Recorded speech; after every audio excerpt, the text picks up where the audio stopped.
Hello guys, welcome to Pix Anime. तो दोस्तों, इस वीडियो में मैं आपको काइजू नंबर 8 का एपिसोड 1 का एक्सप्लेनेशन करने वाला हूँ। इस एनीमे की काफ़ी अच्छी स्टोरी लाइन है, तो चलिए शुरू करते हैं।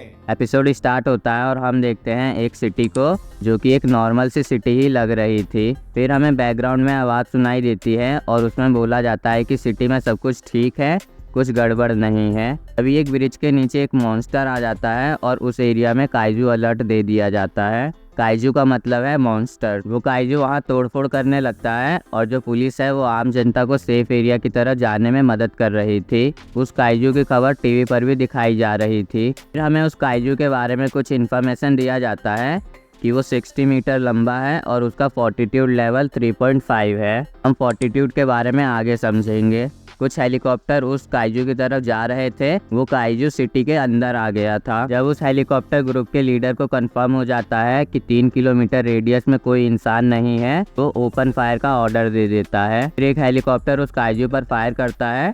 कुछ लोग मोबाइल पर ये ब्रॉडकास्ट देख रहे थे और उनमें से एक बोलता है कि यहाँ पर तो डिवीजन 3 आएगा उस काइजू को मारने। फिर हम देखते हैं एक लड़की हेलीकॉप्टर से कूदती है। वो हेलीकॉप्टर्स भी काइजू पर फायर कर रहे थे। वहाँ पर फिर कुछ और लोग आ जाते हैं और वो उस काइजू पर हमला कर रहे थे, जिससे उस काइजू का खून भी निकल रहा था।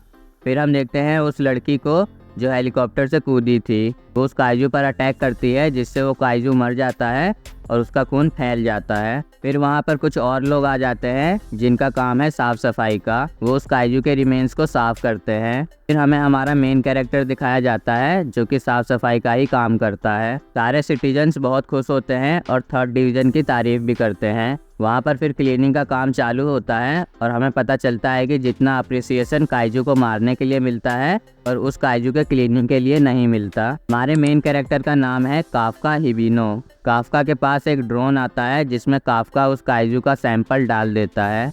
वो लोग उस काइजू का एक पार्ट उठा रहे होते हैं, पर काफका उन्हें मना करता है उठाने से और वो पार्ट फिर फट जाता है, जिसकी वजह से उनका एक मेंबर घायल हो जाता है। काफका उसके पैर पे कुछ लगा देता है पेन कम करने के लिए और काफका बताता है कि उसके साथ भी ऐसा हुआ है। उनके पास सिर्फ 1 हफ्ते का टाइम होता है सब कुछ क्लीन करने का। काफका को फिर बोला जाता है कि उसे इंटेस्टाइन्स में जाना होगा। ये सुनकर काफका घबरा जाता है और काफका को ले जाया जाता है इंटेस्टाइन में, जिसमें काफका का बिल्कुल मन नहीं था जाने का। फिर उनका एक मेंबर पूछता है कि क्या इंटेस्टाइन इतने बुरे होते हैं। दूसरा मेंबर बोलता है इंटेस्टाइन में काम करने के बाद खाना खाने में बहुत टाइम लगता है। फिर हम देखते हैं काफका को, जो कि चेन सो से काइजू के इंटेस्टाइन्स को काट रहा था, जिसमें से पूप निकल रहा था। काम करने के बाद काफका अपने रूम में आ जाता है और उसे अभी भी पूप की स्मेल आ रही थी। टीवी पर 3rd डिवीजन के बारे में दिखाया जा रहा था। 3rd डिवीजन की कैप्टन है मीना आसीरो। टीवी में बताया जाता है कि मीना ने 27 की उम्र में 100 से ज़्यादा काइजूस को मारा है। फिर हमें एक पास्ट का सीन दिखाया जाता है जिसमें काफका और मीना साथ में होते हैं। काफका टीवी बंद करता है और सोचता है कि वो इस हालत में कैसे आ गया। नेक्स्ट डे हम देखते हैं काफका को, जो कि अपने काम पे जा रहा था। जब काफका अपने काम की जगह पर पहुंचता है, उसे पता चलता है कि एक नया लड़का पार्ट टाइम करने के लिए उनके साथ आया है। उस लड़के का नाम है इचिकावा। इचिकावा डिफेंस फोर्स में ज्वाइन करने की सोच रहा है। डिफेंस फोर्स में वो लोग हैं जो कि काइजू को मारने का काम करते हैं, जैसे कि 3rd डिवीज़न। काफका भी पहले सोचता था डिफेंस फोर्स में जाने की, पर अब नहीं, क्योंकि काफका ने पहले भी एग्जाम दिया था पर फेल हो गया था। इचिकावा पूछता है काफका से कि उसने गिव अप क्यों कर दिया डिफेंस फोर्स में जाने के लिए। काफका उससे बोलता है कि उसने पूरी मेहनत की थी, पर जब भी वो एग्ज़ाम देता था वो एग्ज़ाम को क्लियर नहीं कर पाता था। काफका बोलता है कि तुम समझ जाओगे जब थोड़े और बड़े हो जाओगे। इसके रिप्लाई में इचिकावा बोलता है कि मैं हार नहीं मानूंगा। फिर वो लोग क्लीनिंग का काम चालू करते हैं। इचिकावा को इंटेस्टाइन्स का काम मिलता है। काफका खुश होता है ये सुनकर, पर उसे भी जाना पड़ता है इंटेस्टाइन साफ करने के लिए और काफका चालू कर देता है क्लीनिंग। लंच टाइम में इचिकावा और काफका को बहुत प्रॉब्लम हो रही थी। उनसे खाना खाया नहीं जा रहा था क्योंकि इंटेस्टाइन्स की बदबू अभी भी उन्हें आ रही थी। काफका पूछता है इचिकावा से कि तुम खा क्यों नहीं रहे हो, और इचिकावा बोलता है कि उसका मन नहीं है। फिर काफका इचिकावा को मल्टीविटामिन का पैकेट देता है और उसे नाक बंद करने के लिए बड्स भी देता है। इचिकावा मना करता है नाक में वो लगाने से, पर काफका ज़बरदस्ती लगा देता है। वो लोग फिर से काम चालू करते हैं और ऐसे ही दिन ख़त्म हो जाता है। इचिकावा काफ्का के पास आता है और उसे थैंक यू बोलता है और वो बताता है काफ्का को कि डिफेंस फोर्स की एज लिमिट बढ़ाकर 32 इयर्स करने वाले हैं। इचिकावा इनडायरेक्टली काफ्का को फिर से एग्ज़ाम देने को बोल रहा था डिफेंस फोर्स के लिए। फिर अचानक से इचिकावा पे एक योजू हमला कर देता है, लेकिन काफ्का इचिकावा को बचा लेता है। दोस्तों अब मैं इन काइजू के बारे में आपको थोड़ा बता देता हूँ ताकि आपको कुछ प्रॉब्लम ना आए समझने में। हर काइजू को एक फोर्टिट्यूड लेवल दिया जाता है, जैसे कि स्टार्टिंग में इस काइजू को दिया गया था 3.5। इस नंबर का मतलब है कि वो काइजू कितना खतरनाक है। जितना बड़ा नंबर उतना खतरनाक काइजू। काइजू को दूसरे तरीके से भी बांटा जाता है होंजू और योजू में। होंजू वो काइजू होते हैं जो कि पावरफुल होते हैं और इनका साइज भी काफ़ी बड़ा होता है, जैसे कि इस वाले काइजू का था। इनका फोर्टिट्यूड लेवल भी 6 से ऊपर होता है। फिर आते हैं योजू, जो कि होंजू के मुकाबले छोटे होते हैं। बहुत सारे योजू एक होंजू के साथ चलते हैं, या फिर योजू होंजू के बनाए हुए रास्ते से आ सकते हैं, या फिर होंजू भी बना सकते हैं योजू को और होंजू कंट्रोल कर सकते हैं योजू को। काफ्का इचिकावा को बोलता है कि यहाँ से भाग जाओ और किसी सेफ जगह पर चले जाओ। फिर इचिकावा बोलता है कि काफ्का उस योजू को नहीं हरा पाएगा और काफ्का बोलता है कि हम दोनों साथ में भी नहीं हरा पाएंगे, तो ये बेहतर होगा कि तुम चले जाओ, यहाँ पर रहकर अपनी जान मत गवाओ।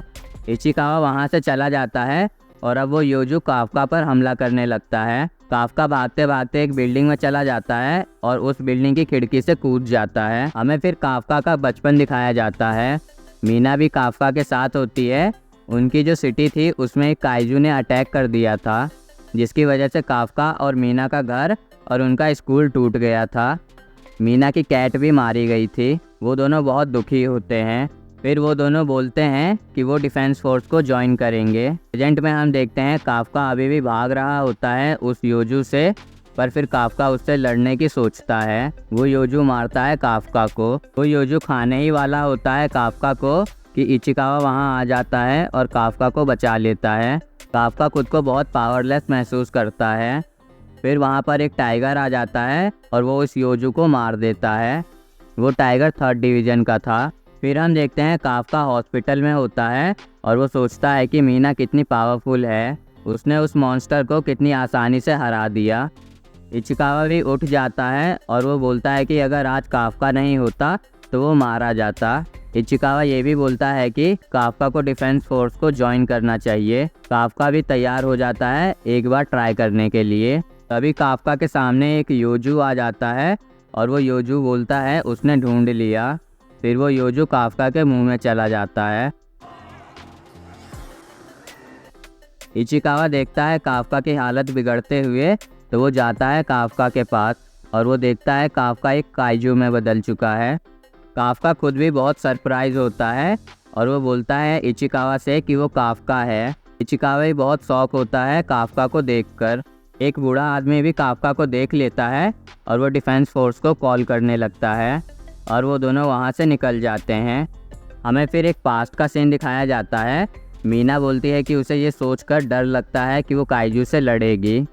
फिर काफ्का उसे बोलता है कि वो हमेशा उसके साथ रहेगा। प्रेजेंट में हम देखते हैं मीना को, जो कि काफ्का के बारे में सोच रही होती है। फिर उसे कॉल आता है कि हॉस्पिटल में एक काइजू को देखा गया है और मीना बोलती है कि वो आ रही है अपनी टीम के साथ उस काइजू को मारने। और दोस्तों ये वाला एपिसोड यहीं पे ख़त्म होता है। दोस्तों कमेंट में ज़रूर बताना कि ये वाला एपिसोड कैसा लगा। Thanks for watching guys.